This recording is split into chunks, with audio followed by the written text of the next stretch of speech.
done with math for the rest of you guys. How's that possible? Because it's online, so you have 5 lessons to go. Are you in college?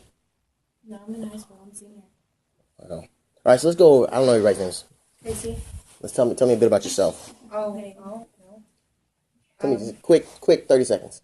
Artistic, like writing. Age, high school, whatever grade. 15, 5th grade. Okay. My name's Alex. Alex. I go to Heritage. I'm in 9th grade. What's Alex? What? Armstrong. Alex Armstrong. I like that name. I'm Heather Lanigan. I'm in 12th grade, and I'm 18. Okay. What did you say you were? I forget. 9th grade. 9th grade. So that makes you 15. okay. I'm James Laney. I'm 14. I'm a sophomore. Okay. Freshman. Right. Yeah. So you were not in the same grade with that. You don't start with the S. You get them mixed up. They don't both start with an S. They start with an F and an S. Oh my gosh, Bubba. It's okay. Move on. Whatever. You don't sound like it.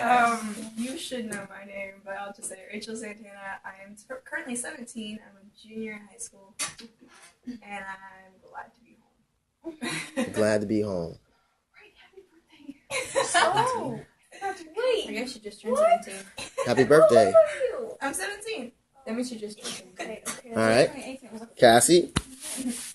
Well, my actual name is Cassandra Jones. Cassandra Jones. Yeah. I'm 17. I go to Fletcher Academy. I'm a junior. Oh yeah. All right. I'm Megan Jones. I'm 14 and I'm in 8th grade. Okay. Congratulations to you all for being under the age of 20. That's gonna this is the time to remember, but also the time not to despise your youth if you remember that. Anybody ever saying that? And the interesting thing, I didn't know what that meant. What does that mean to you when somebody says that? Don't despise your youth. What do you think that means? It, basically. Right? Grow up too fast. That's what, right? Okay. What do you think? This side of the room. Don't despise me. Yeah, what does that mean?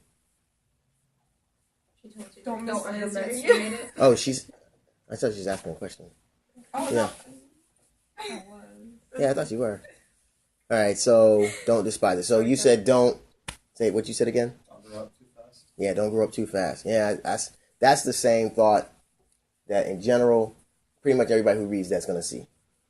And I think that there's more to it than that. I think what it means is, and we're going to learn this as we keep going, don't put off or don't not see what you could see now. Does that make sense? It's almost like if the stove is hot, right? Rather than just listening to somebody's word on that, You're going to try it. not to touch it, but you can at least put your hand over it to see if it's hot. Yeah. Then you go, oh yeah, that's hot. So then later on, no, I'm not saying disobey. I'm saying no. What I'm saying is to learn the lessons, learn lessons. But learning lessons doesn't necessarily mean you have to touch it. Does that make sense? You can see something's hot or feel something's hot. You can actually see that things are hot, but actually without touching it, right? When heat comes off of the pavement or heat comes off of anything that's seriously hot, right? You can see it distort air, right? Okay, so we got to look at that. So that's all I'm saying. So the experience would be to look at it and so that later on in life, when you see that happen again, you go, you know exactly what that is. When you see the waves flying through the air, you go, oh, that must be hot. See what I'm saying? Otherwise, you'll see waves going through the air, and you're like, I should walk over there and, stand in that spot. And when it does, it burns you up. You're testing the water. You're testing the water, but unnecessarily so. Right? Because if you knew, you wouldn't need to test it. Because you go, that water's hot. Right? Okay. All right, so let's go back to about me. I already told you I'm 34, and you guys know my family. I had a son and a wife, and let's see how did I grow up. I grew up in two places, New York and in Florida. Most of it is in Florida, though, that I can really reference. New York was fun, though. It was a little bit different from an organizational standpoint. Of when you went to church, you were in church all the time, like all day. All your friends were there. Everybody stayed. Everybody, you'd eat. Everybody ate together. It was like potluck every Sabbath. And then you just hung out, had fun. It was actually a fun time. When we moved to Florida, it was not like that. It was more like here. And so you make your friends from school or whatever. And so, so I grew up Seventh Day Adventist, underneath my parents' roof. I was there the whole time, pretty much in church, pretty much every Sabbath, unless there was like some excuse. You pretty much had to be there. And although, you know, I went through Pathfinders like a lot of you have, and you know, I went through Pathfinders, did the whole, you know, a lot of Bible study and stuff. I read things for what they said. So, to me, when you read without insight or without wisdom, right, it's almost like you know the stove is hot. Somebody told you the stove is hot and you can imagine what that is, but I didn't see it. Does that make sense? Okay.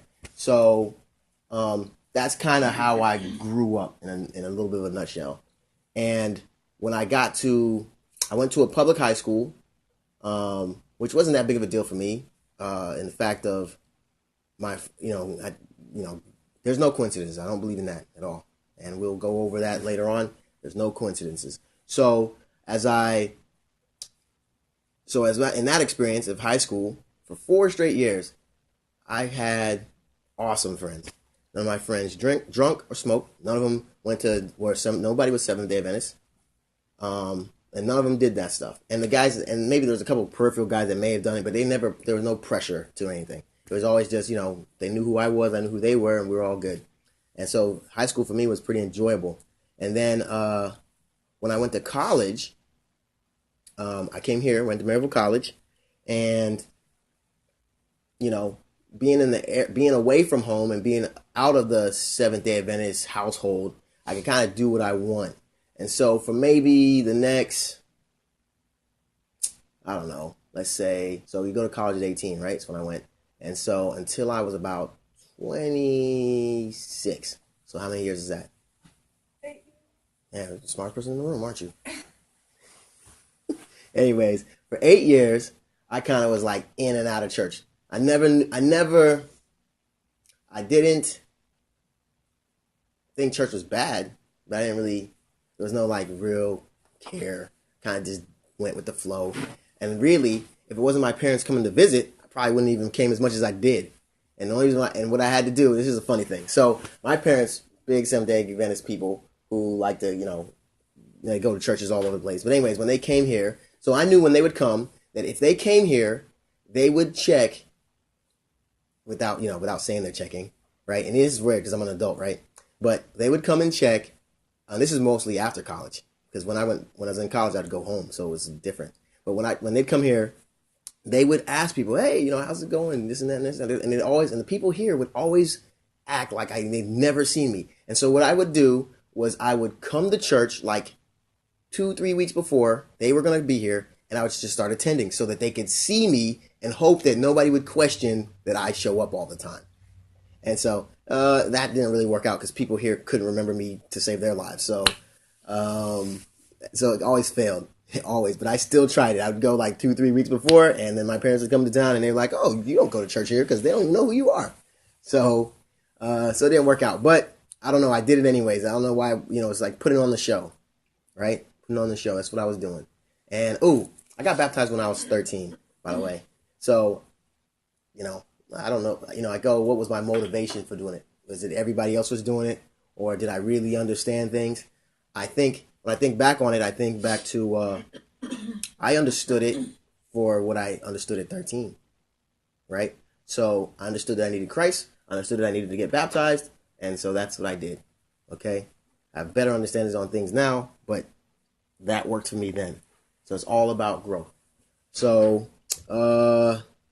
anyways, after, bouncing in and out of church for a while, I still prayed and stuff. I still prayed. I still did things. I believe, right? And I knew enough, knowledge-wise, of what's in this book, right?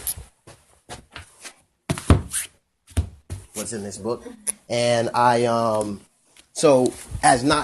knew enough of what's in here as not to just generally shake my the little faith that I had, right, or the little faith that I was using. Actually, I'll say it that way. And So after doing that, when it concerning dating life and girlfriends and stuff, when I was, ready to settle down, I still prayed for a wife, right? Send me the person you want me to have, and she needs to have all these things. And because in my opinion, I was kind of running from even that. So he did. He sent me Sarah, who had all the things that I wanted, and then told me, and then even though she said I had all the things that I wanted, I still said to God, well, if she was the real one deal, she'll say these things without me having to say these things. And it was something like, I forget what it was. It was something about how she felt about herself and in regards to me. And one day we were just sitting there talking, and she said it. And I was like, oh, man, because now when you got to change your way of life. You're going to go after, have a family or whatever. So it made me reevaluate some things. So actually we took some time apart, and then God worked it back into my life, how, it worked out. So then we get married, and then we get married. And as we get married, I knew there was inside was a stirring that said, okay, now you have a responsibility to these people that I've given you, right? To the people that you're around constantly, because you know some things that they may not know, and maybe vice versa. And in doing so, and in working that, I didn't realize that I would have grown as much as I have grown and just trying to be a little bit responsible. And and at the time I thought it was me trying. But really it's God working out what he wants to do. And so with that said, let me see what time is it? 9:55. What time do we gotta stop? 10:30? I believe it was supposed to start at 9:15, so I'd say 10:15. I think actually it is 10:30 because we started at 9:30. About it, he was like, we moved it 15 minutes earlier because something, I don't know. Okay. All right. So we're gonna go over a couple things on why I believe where it's all going. All right. So the Bible teaches me us. You guys have Bibles? I'm gonna toss it. You guys have phones. Like me. All right, so it's good. It's good to have both. There you go. You need one, Alex? It's 9:15 to, and then worship service is at 10:45. Wow. Well, we got tons of time then. All right. So if we where's I going? Okay. So, so as I'm growing, at first I think it's me. And then and when I say growing, I don't mean just standing around just living. I mean growing in the fact that, I start praying a little bit more. I start attending church a little bit more regularly. And then one thing that I do, and I don't know, it's been instilled in me since I was a kid, never take what somebody says, right, as gold. Always check it out for yourself. So if somebody says, hey, John 1:1 says, and Jesus wept, you need to go look that up. Look that up. John 1:1 it says, and Jesus wept because, he was sad for the world. Right? I had this verse for memory verse at school, so I know what it is. So you know what? Yeah, but if you know it. All right, so what is... So, am I right? Did I say the right thing? Wait, you said John 1:1? Yeah, John 1:1 says, and Jesus wept because he was sad at the way the world was going. Something like that, right? No, it doesn't. Wow. You see what I'm saying? So anybody that looks like an authoritative figure could stand up here and say whatever to you guys, especially if you've never opened it up, you're not following along, and they can say you something, and when you hear it, even though it registers to the point that you go, huh, and you just keep going, and that becomes whatever it says. So unless you challenge that, or that that's not what it says, you can't correct what needs to be corrected. Because everybody can sit in here and go and say, oh, that's not right. So what does it say? In the beginning, what? One of you guys. In the beginning was the Word, and the Word was with God, and the Word was God. All right. What is that saying? That God's the Bible. That God's the Bible? He's the Word. He made the Word. He made the Word? He is the Word? Huh? That's okay. Someone's coming to this. That's all right. Let him come. Everyone's like, everyone has to look. Yeah. Let's just say initial reaction. Hi. Sorry. What is like Darlene class? In the little Darlene's. Oh, Darlene's It's class? in the little Way house. over in the house. Oh, in that the front house? Yes. Sorry. That's okay. All right. So in the beginning was the Word, and the Word was God, right? And the Word was with God, right?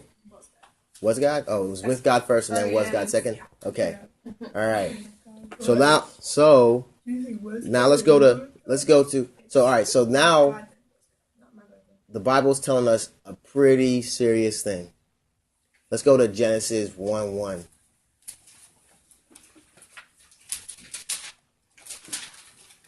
This Bible's broken, guys. It's okay. A lot of them, sorry. Megan Jones. Yeah, you're right. In the beginning, God created the heavens and the earth. All right. So in the beginning was God, right? And He created. John 1:1 tells us that He is all. Keep going. What does it say next? And the earth was without form and void, and darkness was upon the face of the deep, and the Spirit of God moved upon the face of the water. Okay. Then what? And God said, "Let there be light." All right. Stop there. What did God do? Roughly. No. What did He do? Oh, sorry. Oh, He said, yeah. Think about this. If you're standing by yourself and you're about to do something, so like pour a bowl of cereal. Do you ever say, "Let me pour a bowl of cereal"? Do you ever say it out loud? Isn't that interesting? God said. What did He say? let there be light. Well, what are those? When you say something, you say words. Okay. So now we tie that back to what John says. All right. So, right, the word. His word. He was first. His word. So when we look at those two things of what God's doing, His creation, and what He says about Himself via John, that He's the beginning and He's the initial. Any deviation from that is saying that God's a lie, or that God's a liar, or that He lies. Okay? Does that make sense? Any questions about that? No? All right, so this is why we're going to focus on what we believe and why we believe it. And some things we'll leave open, like I'm going to ask you guys now just to think about what you believe about the Sabbath, and we're going to challenge why you believe it. So I'm going to ask that now. What do you believe about the Sabbath? Why? Why the Sabbath for you? Why are you here? Why are you Seventh-day Adventist? Well, I believe that it's the seventh day because that's what's in the commandments. Okay.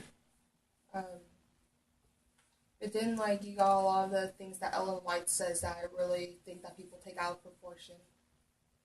Okay. Yeah, I was raised Seventh-day Adventist too. Okay, so what do you believe? I believe that you rest on the Sabbath. The only reason I really here is because there's people here. Yeah, that's a big reason. Otherwise, I Like would have stayed friends. home and slept in. Okay, I understand that. All right, so you believe that the Sabbath is the Sabbath because, or the seventh day is the Sabbath because God said so. it's God's. He set it aside and sanctified it. For what purpose? Rest. Okay. You. This is a hard question for me. This is a hard question for you because I grew up as Seventh-day Adventist. Uh-huh. I believe in the seventh day. But so many things, because I have friends that go to so many different churches. Right. And I go with them. Mhm. But things that they say make sense also. oh, okay, So it's hard to follow back with everything. okay. Well, we're gonna work a lot of that stuff out because I had the same experience you did. Because remember, I went to a public high school. And here's the funny thing: I have two brothers and one sister. All of them, I'm super proud of them all. My youngest, Kenny. Well, you don't know him. Kenny, you may know him. My youngest brother, he's a doctor now. He's about to graduate in May. I can't wait to go out to his graduation. It's gonna be a lot of fun. But anyways, he's a doctor. So they all went to the academy, Forest Lake Academy. I don't know if you ever heard of it, but they all went there. So I'm the only one that went to. Oh, my sister did for a little while too. Went to a public high school, but she ended up transferring and going to Forest Lake. But anyways, so I went to a public high school, so I can relate to what you're going to. All right, Bubba, what's your deal? I'll just raise it 17 minutes. So you may not know. So what are you saying? You don't know why you believe what you believe? It's okay. It's okay. I guess. All right. That's all right. That's fair. There's a lot of people like that, even the other churches as well. I believe in the Adventist faith because I believe that God set aside this Saturday as His Sabbath for us to rest and relax and just to come back to Him as a time to refocus on Him. Because throughout the week we get busy and we focus on worldly things. But as Sabbath was set aside for us to sit back and focus back on God. All right. I like that answer. That's a pretty good answer. But I'm gonna challenge even that. Okay, well, I was raised Seventh-day Adventist, but lately, I've been having, I've been wanting to understand it more. Uh-huh. And at school, I went up to my Bible teacher, and I was talking to her about it, because, there's a lot of temptations in the world of things that contradict with how you might see God. Mm-hmm. And, certain TV shows and stuff like that. I used to watch a show called Supernatural. I don't watch it anymore because it started contradictory in my mind, and I couldn't think correctly of how I should see God and, the angels and heaven and everything like that. All right. But you're talking about the Sabbath. Or whatever. To me, it all ties one in one. Remember, we said the word was God, right? So whatever words that you find in this book, that's part of Him, right? Okay. So keep going. But I've always gone to church, and it's I never really thought about it because it's just something that I always did because I was raised somehow. So it's just, I guess it's in the routine for me, but I still like to go to church and learn more about God. All right. Little Miss Jones. I was raised Seventh-day Adventist, and a lot of what they said makes sense. He said to rest on the Sabbath. I believe that, and I was raised like that, so I don't know anything else. A lot of my friends, they go to church on Sunday. I take my friends here to church sometimes, if they can, and yeah. Okay. All right. So what we're gonna do is I like to anchor. We need to ground ourselves in something, and we're gonna ground ourselves in. Well, I will ask you guys to commit to grounding yourself to God, and in doing so, you're gonna find that He's gonna answer and show you guys a lot of questions. Or answer a lot of questions that you may have or that you didn't even know you had.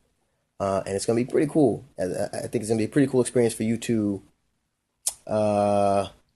see some things that you may have always wondered that nobody really pointed out or made obvious. Because I had the same questions, the same problems that you guys are experiencing. I had it. And it took me a very long time to come to some of the conclusions that you may come to yourselves. And but we're going to do it by reading the word and going over it, and then we're going to stack precept upon precept, and we'll go over line by line on the different concepts that we're going to understand. So all right, let's move on to Colossians.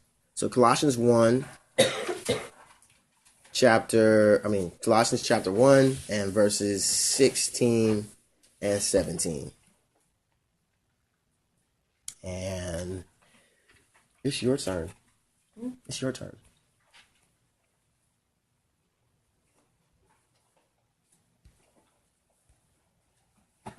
Colossians what? 1, and then verse 16 and 17. I want to show you what's going on in the world. This is what this is going to tell us. It's going to tell us kind of the story and the reality in which we live. Because first question. It's going to be 16 and 17. Before you read it, though, what's reality? Somebody give me a quick generic answer, and then I'll see if everybody agrees. Yeah, somebody said define reality. Like real life. It's real life. I think I'm where you are. Colossians chapter 1, verses 16 and 17. All right. So, you said reality is real life. Well, yeah, that's practical. I mean, it has real in the word reality. Okay. Yeah, I know you used a little bit, but that's okay to define it that way. So it's real life. It's what we see to experience, right? So the reality is right now is that between me and the door, going out that door, are 2 flags and a fire extinguisher, right? Everybody see that? Is that real? Am I seeing that? Yeah. I'm not seeing that?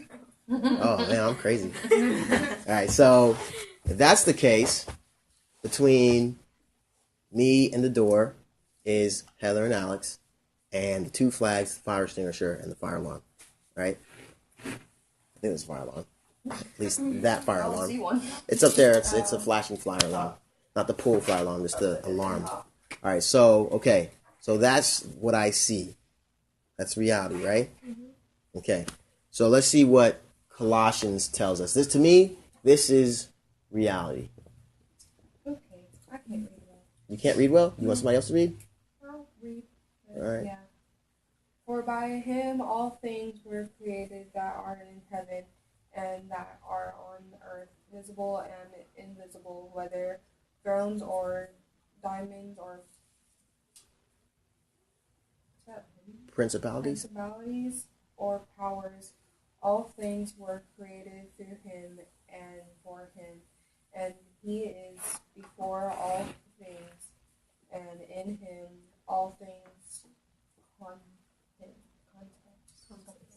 consist. Got it. That means exist, apply. All right. So what is that saying? Megan, I know you know what that says. Tell me what that says. Give me that in your words. Verse 16. You have to have words. You want to go to next, Jones?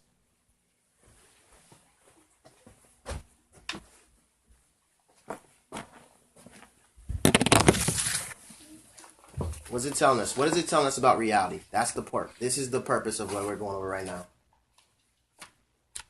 Well, Rachel, look up principalities, please. of course.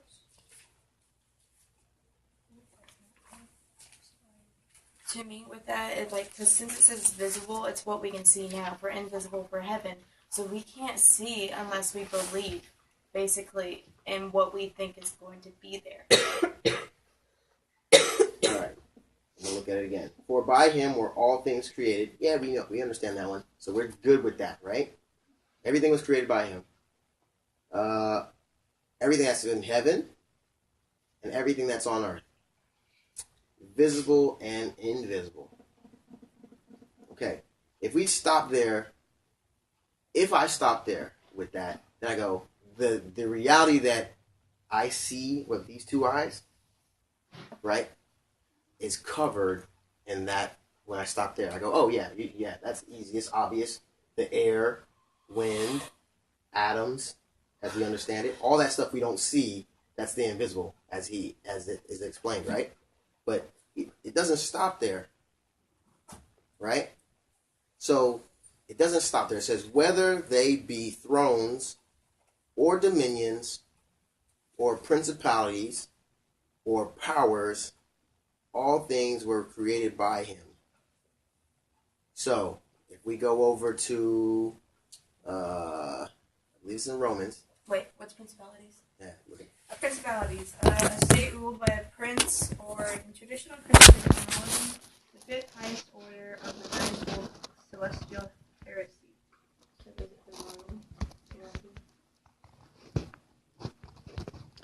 wrong? Yep. let's go to, if somebody go to Ephesians 6:12.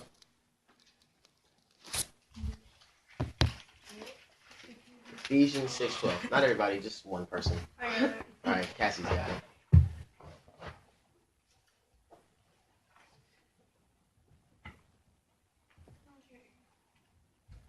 For we do not wrestle against flesh and blood, but against the rulers, against the authorities, against the cosmic powers over this present darkness, against the spiritual forces of evil in the heavenly places. All right, now if you would have read it in like a King James Version, it would have said, we wrestle not against flesh and blood, but against principalities, against powers, and against, the rest of the so on and so on. So what I'm doing, remember, precept upon precept. So what we're doing is we're saying, okay, we're going to Colossians that says, hey, the invisible things, whether they be thrones or dominions or principalities or powers, all things were created by him. So now we're looking at the things that are not seen, right? The things that we wrestle against. So the things that we wrestle against is part of our reality. That makes sense? Yeah? No? Bubba? That making sense? So what are we doing? So what's our reality?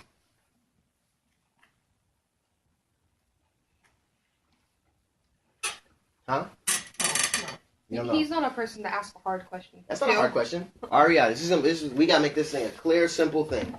So we'll stay on this verse until we understand it, because that's part of meditating, is to stay on the verse and to understand what it's saying.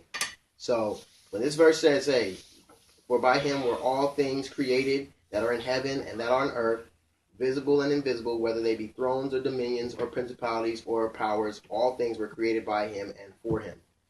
All he is before all things, and by all things consist. All right. So that's telling us, that's our reality, that everything that was created by God. And it's telling us what's involved in reality, what we get to live in and what we get to see.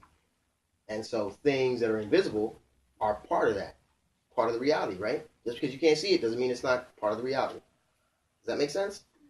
So if that's the case, what I'm trying to tell you is what you see with your eyes, that's not the whole picture, right? It's not all of reality. So somebody can tell you something, but that's not the whole picture. And so if we go back to Ephesians 6:12, right? 6:13, right? 6:12. We find that we wrestle against some of these invisible things. That's the reality. Does that make sense? All right. So we're wrestling against something. So we know we're at war. So now, because we're at war, we got to figure out how can we be successful? How do we come out on the winning end of this wrestling, of this battle? Right? You guys understand where I'm going with this now? All right. So the reality is that there's things that exist, right, Bubba? Things that exist that we can't see that are fighting against us. And it's not wrestling against, it's not somebody's going to hit me. That's not what it's doing. It's against me in other places that I can't see. Things are happening that I can't see that is going to affect you and going to affect me. Okay? That's the reality. Now, here's the trick. Pretty much, especially for you guys, more so than for you. Maybe, I don't know, more so. But there's a trick out here. The trick is that you walk around every day, especially when you wake up. You wake up, you get up, and you start doing things. And in your mind, nobody's bothering you. There's no effect, right? Your reality that you see is that I just woke up and everything's good, right? And there's nothing happening that is wrestling against me. That makes sense? When you wake up, that's kind of how you feel. That you're good to go, you're safe in your house, there's no problems, right? And as long as your day goes pretty well, you could say, what happens is, you actually don't say this, but what happens is that you put yourself in a position where either God had an effect or nothing had an effect on your life for that day, right? You see what I'm saying? That makes sense? What am I saying, Cassie? That God can affect your day. It can go bad or it can go good. No. I'm not saying that God can affect. I'm talking about you your mind state. No. All right, let me try it again. All right, so what I'm trying to say is, all right, so we're dealing with reality. Remember I said that, or not me, but the Bible says that our reality is that we war, right? We fight not against flesh. Flesh is just things you can see. Right. Okay. We don't fight against just that, but against things, the powers and principalities, things we can't see. Okay? So the Bible says that. But here's the thing. When you wake up, how many people tell you that every day? Hey, here's your reality. Does anybody ever remind you what your reality is? I haven't had it before. Nobody? Yeah, see? All right, that's you one. Anybody tell you what's happening in your daily life, what the picture really is? I'm going to have a really good illustration next week about this. Have you guys ever seen those 3D pictures that there's a picture inside, but then when you just look at it on the surface, it looks like a bunch of jumbled up stuff? They're really old. Yeah, okay. So if somebody who can't see it, like I can't, I can't see them. I know they're there, but I can't see them. I'm having the hardest time. I can't see them. So never been able to, and I don't know if I ever will. But anyways, it's like that to me. People tell me that there's a 3D picture in there and that this is going on, that's going on, but I can't see it. To me, the reality is the only picture that's there is the junk that it looks like. Okay? Does that make sense? Have you ever seen? You may be too young. I haven't seen one of them in a long time. 3D picture. I'm gonna find one and then I'll show you. You'll see what I'm saying. It's almost like a picture inside of a picture. Oh, wait. Yeah, like okay. We'll use this board in the background. You see how we can see these squiggly lines, right? You see these squiggly lines? Okay, we can see that, but we can also see that there was obviously writing behind it at some point. Now, if I was really good at if I knew what was behind it, and it was apparent to me what was there, right? And I was like, oh no, this is a 5, this is a 7. They were adding it up and they were doing all these calculations, and you were like, okay, there's just squiggly lines here. You see what I'm saying? I go, no, but don't worry about the squiggly lines. Here's what's really happening is in the background. Does that make sense? That's what I'm trying to point out. When you wake up in the morning, we live our life, and you've been taught by being. Here's the thing: even if you're not taught, you're being taught. So even if nobody says anything, you're being taught. So what I'm saying is, nobody's ever said anything to you about it, or people just kind of miss it. And so you, on your own, decide, well, what I see are these squiggly lines. I get up every morning, right? You get up every morning. Some of you brush your teeth or not, Megan. I'll play it. So, we wake up every morning, we brush our teeth, we go through our routine, and we don't really consider what's happening around us. And I'm not saying we need to worry about it, but because we don't consider it, it almost feels like you have God on one hand, kind of in the back of your mind, but there's nothing warring against you, like the Bible says. Does it make sense? Yeah, like you're only looking on the surface of things. You're only looking on the surface of things.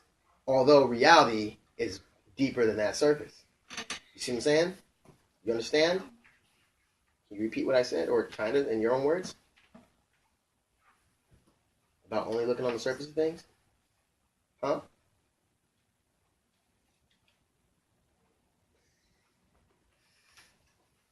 No? You don't want to? You don't have to.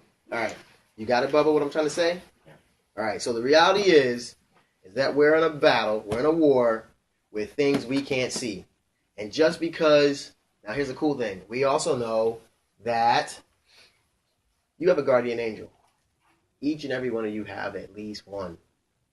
Right? Yeah, you don't see them, do you? Now we know. Now you knew you had one, right? You know you have one. You knew you had one, right? Okay. But you don't reference it. You don't think to reference it every day. You don't go, thank God for my guardian angel. Do you ever do that? No, hardly anybody does that. But I'm saying you should be thanking God for your guardian angel, because the reason why you don't feel that you're being beat up in the morning is because you got that guy right next to you. See what I'm saying? So these invisible powers, they're out there, but you have protection. And that's why, we have that protection, because those guys are out there. Because we're in this battle. All right, so we're going to learn. We're going to keep learning what the battle's about, why we're in the battle, and how to be successful. To be successful in our studies, being successful in not worrying about the battle. The purpose is not to worry about it, but it's to be aware of it. Because if you're aware of it, when it's closer to you, and eventually it will get closer to you, you won't be like Peter and get scared. If you remember the Peter and the wave story, Peter when he was walking on water. I like this story. To me, it's the coolest thing, because sometimes I'm a guy that likes to be a little bit on the prideful side of confidence. So in the Peter story, remember Jesus walking out the water, and Peter's like, "Hey, can I do that too?" Right? And Jesus says, "Yeah, come on out." So Peter gets out and he starts walking on the water, right? And as he's walking, he's mad. He's like dancing or something as he's walking across the water. As he's walking, he does his spin. Is like, "Oh, I'm walking on water." And as he spins, he sees his friends. He's like, "Hey, you see me?" Right? And then this is pretty clear. As he's pointing out to his friends, "Hey, you see me? I'm walking on water." Nothing happens. People, in our story and the way we like to think of it, we almost think, "Oh, he started to sink because he turned around and looked at his friends and said, 'Look at me.'" That's actually not true. What actually happened, and maybe we should go read the story, but we will one day. What actually happened was, as he said, "Look at me," everything was good. He turns back around, and as he starts to walk towards Christ again, he sees a big wave coming. And that wave must have been huge. It's not like just a little, that's not explained right. That must have been a big wave. So when that wave is coming, he sees that wave and he's like, "Oh my God." And he goes, "What am I going to do?" And when he did that, right? What am I going to do? And forgot and focused on how big that wave was, he forgot that Jesus was on that other side. And when he did that, he started to sink. But the coolest part of that story is that even though he started to sink, because he forgot Jesus was over there, Jesus reached out his hand and pulled him out of the water before he drowned, or before he even started drowning. That makes sense? Jesus went and grabbed him. You know why Jesus went and grabbed him? Because he loved him. Yeah. I'll give you better than that. Because Jesus told him to come. Okay? So what I'm saying with that is that when Jesus calls you, right? So that this is, some people think that it's such a hard work to get into, to learn more about the Bible or learn more about Jesus because all the stuff he's going to do. I mean, all the stuff you got to give up. It's not really the thing. When he calls you and tells you, "Hey, I need you to focus a little bit more on this book," it's not to make you stop doing certain things directly, but it's the fact that he's calling you, and that whatever happens, when you have your storm and you forget about him, he's going to pull you back up. You know why? Because he called you. And that's why the Bible says, whom is called, or who comes unless my Father has called him. And so, that's that. Questions? Any questions for me about? Comment. Well, could it be possible that he lost faith in himself as he saw that wave? He's like, "What am I doing out here? I can't do this." And like we typically think of, maybe a little bit, I thought of this when I heard the story, that he lost faith in God, and that's what it seems like. That's what we think about. But why would he lose faith in God? He knew he was powerful, but he lost faith in himself, and he lost his focus on God. So when God pulled him back out, he was able to refocus and realize that he can do it because of God. Okay, I will agree. That is yes, that is a good look. I think that faith in himself. Let's see. Did he have faith in himself? I don't know if he had faith in himself as much as he. All right, so like not faith in himself, but he had faith in God. But then he's like, "What am I doing? I can't be out here. I'm not. I just can't do." I don't know. I don't know if he thought so much that I can't be out here. I think it's some things are bang bang. Mm-hmm. I know. You don't have to always think about it. A serious thought. Because that's the coolest thing about the Bible we get to do. We can actually sit on it and think about really what happened. How would it feel? Put yourself in that place. Somebody just told you that you could see, hey, come out here. When we think about Peter walking on water, we're thinking that he's walking on a crystal clear, no moving, lake or whatever. A baby wave is not going to make you fall over. And also on that, not only that it's not a baby wave, the quickness in which you forget who told you to do that Jesus was over there. It's not, it wasn't like, a minute went by and 2 minutes went by and he forgot. It was a quick bang bang thing. So it's in my opinion. So as you think about it, as you consider it, you go, okay, well, what would make me forget that Jesus was there? And the thing that's gonna happen is you're forgetting that it's not that you so much forgot that he was there as much as you forgot the command that he told you that he gave you. He told you to walk on the water. So if the water is coming at you, right? It's like an escalator. Has anybody ran opposite up an escalator? Yes. Okay, it's a lot of fun. Okay, when the escalator is coming at you, do you ever worry that you can't walk on top of the escalator when it's coming at you when you're going against it? Because think about it. When you're walking on water, you're going against what we normally do. Like an escalator, we're going against what the escalator is meant to take us up, but we're running down, or we're running down and it's going up. You know what I'm saying? So we're doing against what normally it's supposed to be the situation. Same thing in this water thing. So the wave is coming. He can walk on top of it. So if you limit yourself to the fact, so here's what we normally do. We limit the fact waves are coming up above. If I can walk on the water, I'm going to look at it as a ceiling. Let's do this, right? If I can walk on the water and the water does this, does that not mean that I could be up there looking down and be okay? And walk on the other side and keep going. See what I'm saying? So what happened? I failed, or Peter, at that point in time, failed to remember or failed to see that he had command that water is going to be under his feet. So when the water looked over his head, he was like, well, that's over my head. And the command that, hey, it don't matter that it's over your head, it's going to be under your feet. He failed to realize. And then he sank. And then Jesus came and said, all right, since you forgot. He didn't forget so much that Jesus was there as much as he forgot the command. Because, you don't hold your hands up. Jesus didn't pull him out from drowning. He didn't say that. He lifted him out. So his hands are up. So he just, he didn't fully understand. And that's on us too. Sometimes we don't understand what we're being called. But the only way to understand is to keep walking. Right? Jesus didn't kick him out for singing.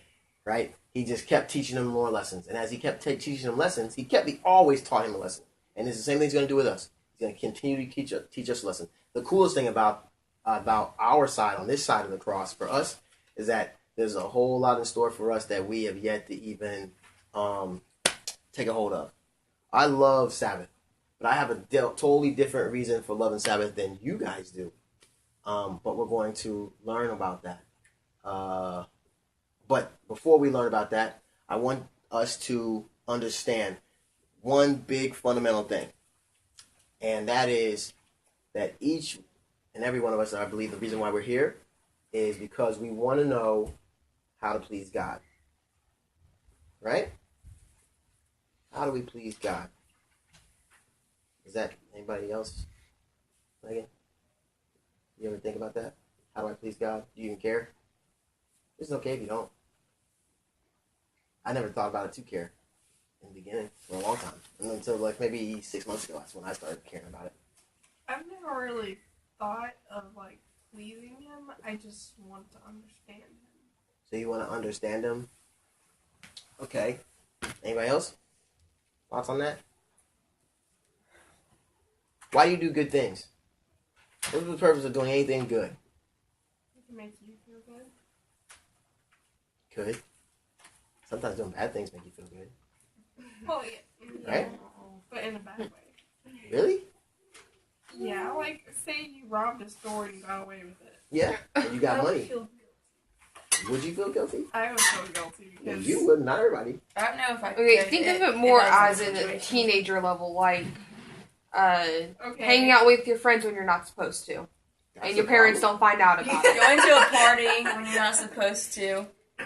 Well, the thing is, I can't get, well, Do that. I could get in trouble for that, but I don't. See, but there's a big difference there for us. Yeah. Different people are different. Everybody's going to have a different set of norms they got to live by. It's not just even that, it's just even our lifestyle.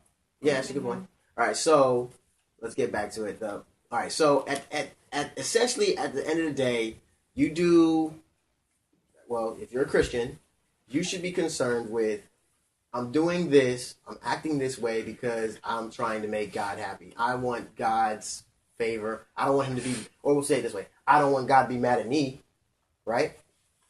So if you don't want somebody to be mad at you, you want them to be pleased with you. See what I'm saying? But we need to look at the opposite. We don't, the pleasing side rather than I don't want to be mad at you. Because truly, God's not really mad at you. Okay? He's mad at the things that you may do, but he's not mad at you. But what happened? You know?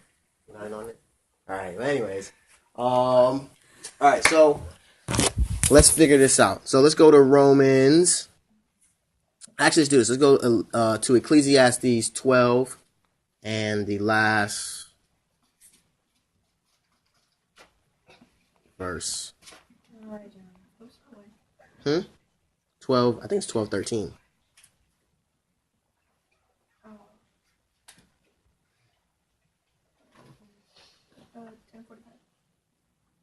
ask Megan. She'll know why I'm laughing about Ecclesiastes. Oh gosh. Really? Please don't do that right now. Really? No. Let's not. Doesn't not do what? I've heard about it. Let's not. No. I wasn't even there that day. I don't. Wait. I don't know. Who says that? Ecclesiastes what? 12:13. Thank you. There could be life on that. Very well could be. Now it's all over you guys. Yeah, I got lice now. You have lice? Alright, yeah, let's go. Ecclesiastes 12:13. Who's got it? I have. Alright, so tell us what it says. Let us hear the conclusion of the whole matter. Fear God and keep his commandments, for this is the whole duty of man. Ooh. Oh my word. Wow. I thought the same thing, but I wasn't going to say it. Alright, so the duty of man. So if you want to please God, you have to fear God, right? And keep his commandments. Okay? It is, it's okay, I don't mind. Alright, so we have to fear God and keep his commandments. And we know that the commandments are, at this point, you guys are most likely going to say the 10, but at this particular moment in time, he's talking about the divine law, which, if you've been to church over the last 2 months, you'll know the divine law is about love. And we'll go over that at another date. But that's the duty. So if you want to please God, you have to do that. You have to fear God, which means to fear in this regard is about worshiping and about, I don't want to say respect because respect is too little of a word, but worshiping, and inside of worshiping is respect and holding him high. So I remember this is why God's a jealous God. That's why he says fear me, because he wants to be only one. That means that we have to, when we rely, you got to rely on him. I know how you're laughing. That's funny. I think I know why you're laughing. All right, so fear God and keep His commandments. All right, so let's go to Romans 12:2 to tell us, because this tells us how we can do this, how to accomplish this, performing the duties of man, of God. Romans 12:2.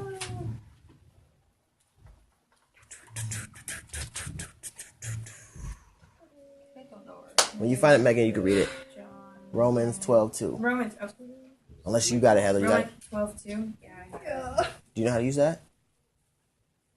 She knows how to use it. She's already read once. All right, you got it. Go, Heather. Yeah, Romans 12:2.